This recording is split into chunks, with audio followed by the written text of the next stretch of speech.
side of things or not. Is President Zelensky come to the United States this week? Are there a couple, you mentioned on the boxing, a couple of points on? Yeah.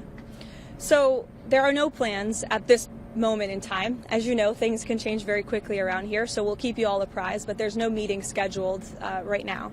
As for where we are, I spoke with Secretary Rubio at length. I spoke with the president as well. Everybody inside feels optimistic about what happened and transpired yesterday in Geneva. Secretary Rubio, Special Envoy Witkoff, the whole team really worked through the points of that 28-point peace plan that the United States authored with input from both sides, the Russians and the Ukrainians, and ultimately the vast majority of these points have been agreed upon. The Ukrainians have worked on language with us together, and you heard that from their delegation directly yesterday. So we feel as though we're in a very good place. Of course, we have to make sure that all of these points are agreed to, and then of course we're going to have to make sure the other party in this war, the Russians, agree to them as well. But I think the president deserves a great deal of credit for the amount of energy and effort he's put into trying to bring these two sides to an end of this war. He wants to see this killing stop.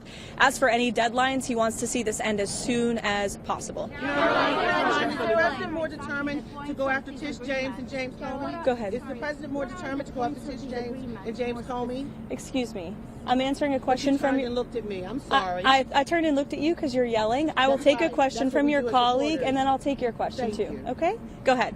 What are exactly the points of this agreement that they are still working on? I don't want to detail sort of the technical talks that are happening right now, but there are just a couple, and we're confident that we'll be able to work through those.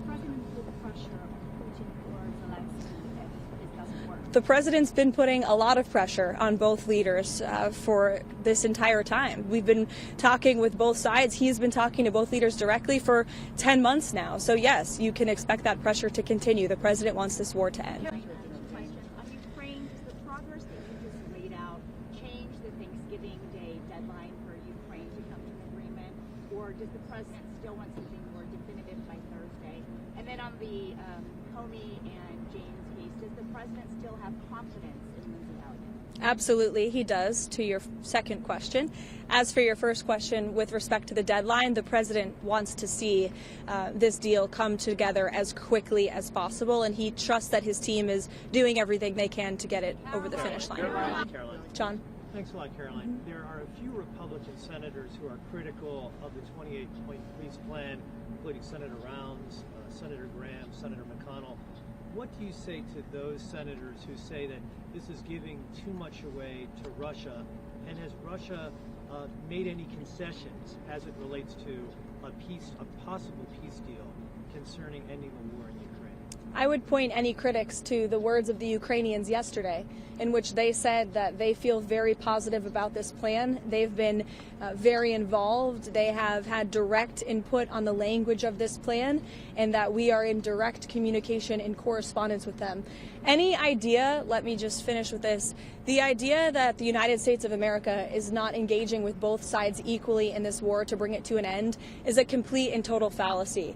And I saw a lot of misinformation and rumors and allegations against people in this building, such as Secretary Rubio and Special Envoy Witkoff and the president himself, that they are favoring one side over the other. That could not be further from the truth. I have watched as the president and his team have worked around the clock overnight with both sides on endless phone calls, endless meetings to try to bring this war to a close. And any suggestion otherwise is a complete misunderstanding of the facts. It's coming from people who have no idea what they're talking about, or people who are pushing their own agenda, or maybe people who don't want to see this war come to an end. I don't know. Maybe they're profiting off of it. Maybe they benefit from it in some way, but nobody in this building benefits from war. We want to see this war come to an end, and that's what the president and his team are proudly working to do.